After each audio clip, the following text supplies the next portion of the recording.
Hello everyone, আমি মেহরা ঝুমুর ব্লগে আপনাদের স্বাগত। আজকে সারাদিন আমি কি করলাম, এটা দিয়ে একটা বক তৈরি করছি। খুব ভোরে উঠে মুখ তবে চলে গেলাম। মুক্তব থেকে এসে নাস্তাটা করে নিলাম।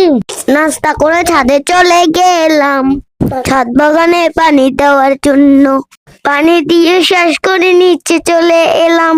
একটু গান টান শেষ করে ছাদ বাগান থেকে নেমে গেলাম। নিচে নেমেই দেখি আমার মাদ্রাসার গাড়ি চলে এসেছে। মাম্মা ব্যাগটা নিয়ে কোলে করে গাড়িতে দিয়ে আসছে।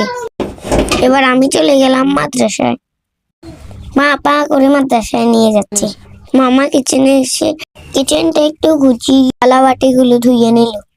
থালা বাটিগুলো ধুয়ে রোদে শুকাতে দিল। আবার কিছু রোদ থেকে এনে গুছিয়ে রাখলো। তার এরপরে কিছু আমাদের ম্যাজিক পোকা ছিল।